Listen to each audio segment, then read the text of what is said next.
Assalamualaikum warahmatullahi wabarakatuh. Perkenalkan, nama saya Rizky Koreatul Afifah, NIM 20810103069. Nah, di sini saya akan membahas tugas saya dari mata kuliah struktur data. Untuk yang pertama, tugas saya soal nomor 1 yaitu buat fungsi rekursi untuk menghitung bilangan Fibonacci ke n.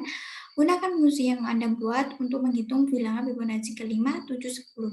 Nah, untuk yang terakhir, buat pohon rekursi untuk eksekusi pencarian Fibonacci keempat. Langsung saja kita ke Visual Studio Code. Untuk nomor 1, saya klik terlebih dahulu.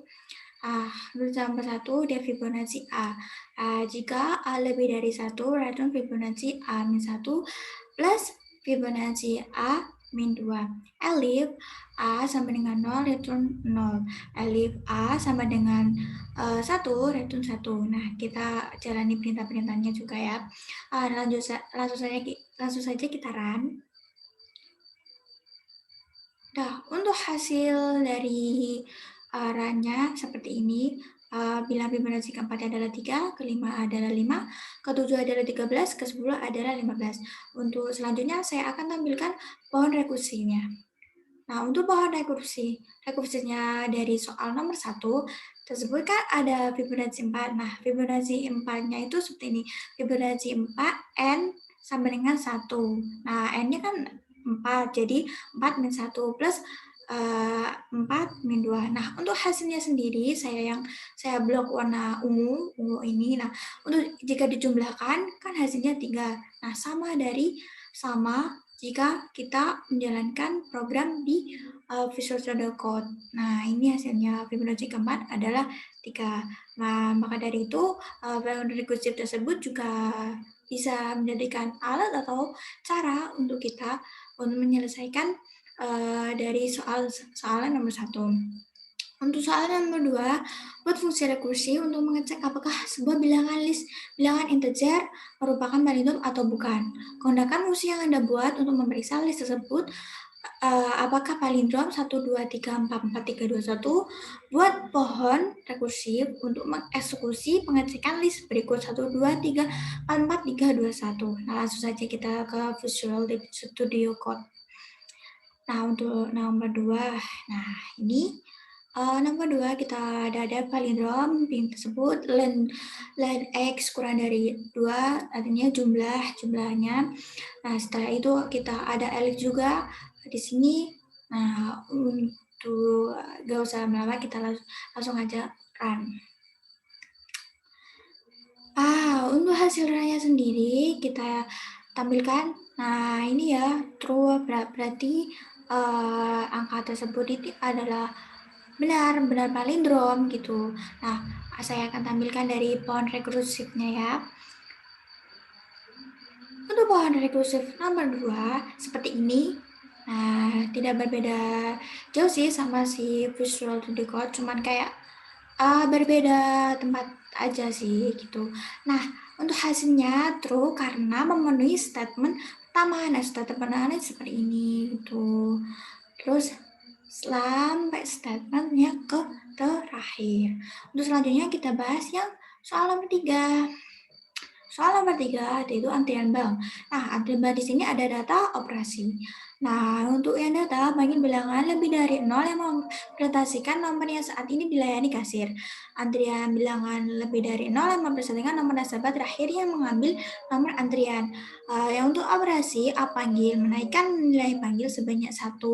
Bila sebelum operasi ini dieksekusi nilai panggil sama dengan antrian, maka nilai panggil tidak inkrement.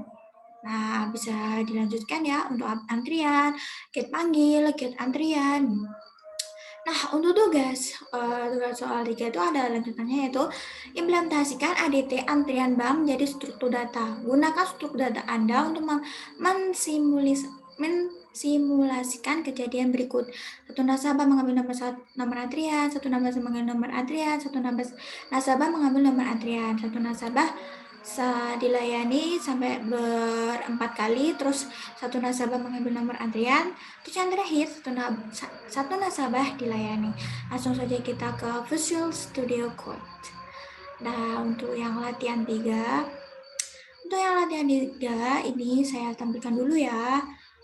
Nah, ini kelas atributnya saya gunain kelas atribang ini. Untuk konstruktornya, dia ini. Karena ciri-ciri konstruktor itu ada kata-kata ini atau fungsi ini. Nah, untuk yang lainnya itu disebut dengan operasi. Nah, langsung saja kita untuk run saja ya. Oh iya lupa. Caranya di sebelah sini ya teman-teman. Karena ini saya ambil dari from soal 3. From soal 3 itu maksudnya dari soal yang dari ini saya kan udah coding nih di sini. Nah, saya panggil di sini. Saya udahin perintah-perintahnya untuk memudahkan sih. Sebenarnya kalau jadi satu juga nggak apa-apa. Cuma saya lebih suka yang memecah gitu. Jadi kayak lebih rapi. Nah, saya juga ambil import antrian bank. Nah, di sini ada bank antrian bank kondisi awal, terus nasabah milan antara antrian. Bisa dilihat ya. Sampai yang terakhir itu ini print kondisi akhir gitu kan, soalnya tadi ada ketentuannya juga get antrian gitu dan sebagainya. Kita langsung run aja ya.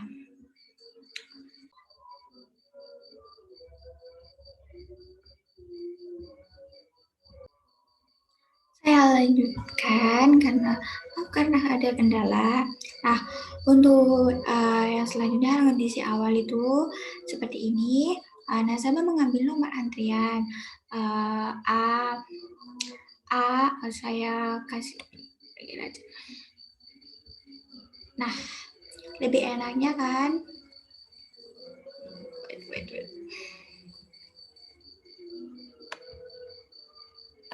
Nah, kondisi awal seperti berikut ini ya yang sudah ditampilkan. Nah, untuk yang satu, nasabah mengambil nomor antrian A1, B0 sampai ke kondisi terakhir. Kondisi terakhir antrian 4 dipanggil dengan 4 juga. Nah, itu adalah dari soal nomor 3. Nah, saya lanjutkan untuk nomor yang keempat. Nah, di soal diterangkan yaitu titik 2D. Nah, di sini ada data dan operasi seperti nomor 3 yang di atas. Data untuk data X, bilangan yang mempresentasikan koordinat X sebuah titik. Y, bilangan yang mempresentasikan koordinat Y sebuah titik. Nah, untuk operasi, geser horizontal, menggeser titik horizontal sejauh dx, boleh ke kiri atau ke kanan. Untuk vertikalnya boleh menggesernya ke atas atau ke bawah. Untuk hitung jarak titik lain, menerima inputan titik lain yang juga bertipe titik 2D. Kemudian menghitung jarak antara titik ini dengan titik yang lain.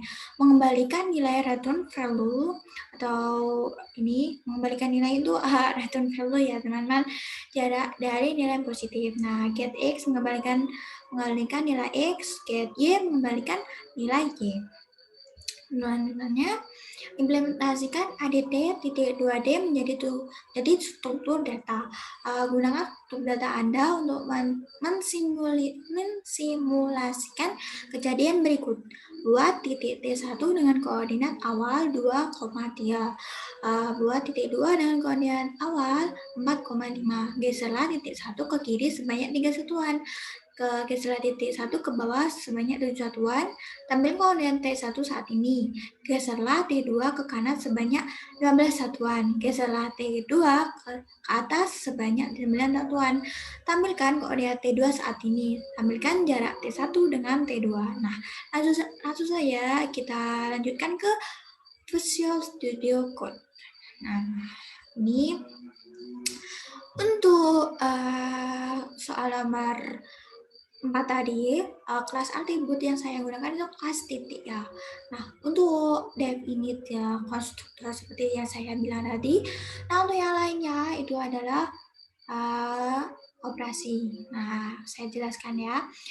Def ini X sama dengan 0, Y sama dengan 0. Nah, di sini saya sama dengan X sama dengan X, Y sama dengan Y. Nah, untuk def horizontalnya sendiri, seperti yang ini, sama dengan X. Nah, untuk yang vertikalnya seperti ini. Nah, untuk yang dari jarak, itu kita gunain ini. Self X1 sama dengan self X plus X. Sedangkan self Y1 yaitu self Y plus Y. Def gets X self return kita self-nya. Nah, untuk yang ini sama return self Y. Nah, untuk pengoperasian selanjutnya yaitu T1 sama dengan titik 2,3 seperti yang di awal soal bilang kalau titiknya itu 2,3 sama 4,5. Nah, kita jabarin dah yang ketentuan-ketentuan tadi dari horizontalnya min 3, vertikalnya min 7, terus kita panggil format T1 ini seperti ini. Nah, untuk T2-nya horizontal seperti ini, T2-nya vertikal seperti ini, sesuaikan sama soal yang telah ditampilkan. Nah, untuk yang terakhir, T2 jarak T1 kali T1 in. Nah, untuk perintahnya kita panggil format jarak T1 dengan T2 yaitu sebagai berikut ini ya. Nah, langsung saja kita run. Nah, langsung ya kita temuin T1-nya itu min 1, min 4, T2-nya 19,14.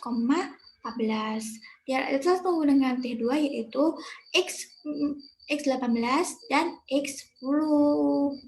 Gitu teman-teman. Nah, kita kan untuk format jarak ini, kita kan panggil format ini T2 X1 dan Y T2 Y1 begitu.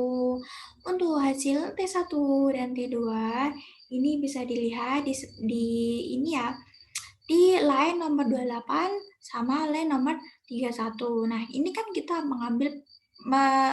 memerintahkan ini form F adalah format ya. Ini memanggil format T1 sama dengan T1 X, T1 Y. Nah, untuk yang T2, di T2 kita sama seperti yang diterapkan di titik 1, kita panggil juga. Nah, sehingga menampilkan hasil seperti ini dan seperti ini ya. Oke, sekian dari saya. Bila ada semua salah mohon dimaafkan. Sekian, terima kasih.